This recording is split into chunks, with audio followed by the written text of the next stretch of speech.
Indo Pak armed conflict, we are watching a very bizarre situation where, on one hand, the government sources, armed forces, vice representatives, and also other ruling party circles, they continue to deny any role played by US President Donald Trump in working out a ceasefire between both the countries in conflict.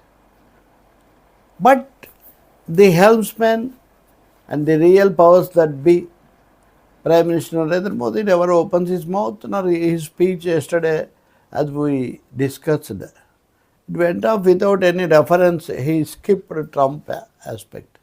Maybe Modi skipped Trump, but Trump never skipped that. He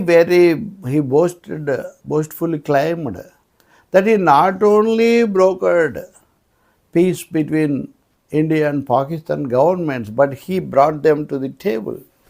You gonna work out an arrangement, or otherwise I will cut all the trade talks, etc., etc. So my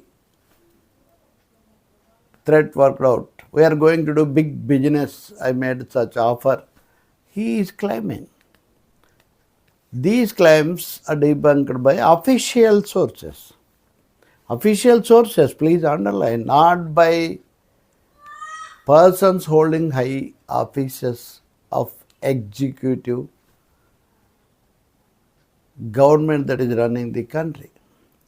Leave alone Prime Minister, not even Defense Minister, not even External Affairs Minister, nobody. And also, while Modi ji in his address to the nation claimed, and also categorically announced that India refused to budge to the nuclear blackmail by Pakistan. That's really a good thing.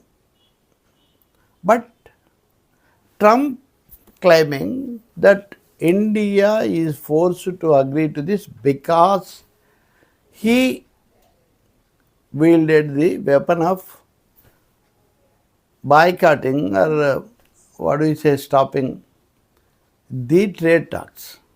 Of course, again the sources deny. Why sources deny? Why the real faces, real voices, why they are not coming out? Nuclear blackout is one thing. Nuclear blackmail is one thing. That we opposed and we ruled out. That's what Modi ji is saying. But here Trump saying it's a kind of trade blackmail. Are we bogged down by the trade blackmail? Why not the government deny emphatically, officially, on behalf of the highest authority that this is not true? Some sources telling there the President of America sitting and claiming and announcing to the world that he said Gonna, he is calling this country as Gonna. So this is something awkward situation which India never faced. It's not ironical. It is not accidental that Indira Gandhi is coming up to the screens, media platforms after a long gap of decades. It is 40 years that we lost her. Even her name, though she is a Prime Minister, killed, assassinated in her official residence in an official position. We converted her death anniversary date to something like Sardar Patel or something. So everybody knows that the present regime never likes to refer any reference to Jawaharlal Nehru, Indira Gandhi, but she is making an appearance, forceful, powerful, a kind of nostalgic references are made to Indira Gandhi by all kinds of retired army personnels, media commentators, political leaders, civil servants, all these people. It's just because of the confusing, conflicting, and also misguided priorities and propaganda, and also yielding to the pressure by international self-claimed boss done. At least now, shall we not take a look on ourselves, the actual happenings? If we go on taking and indulge in self-satisfaction, that's a different matter. That choice is there for everybody. They can have it.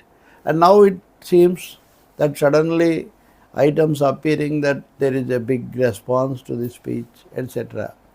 Times of India, one of the largest and oldest English papers of the country,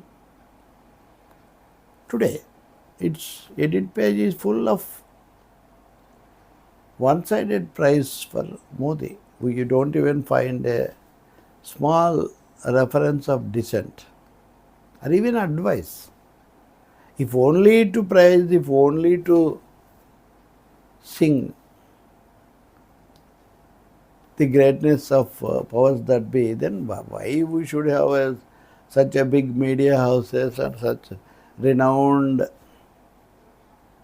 reputed personalities? It is anybody's question. So, the situation calls for critical appreciation of the situation, cautious handling of the challenges,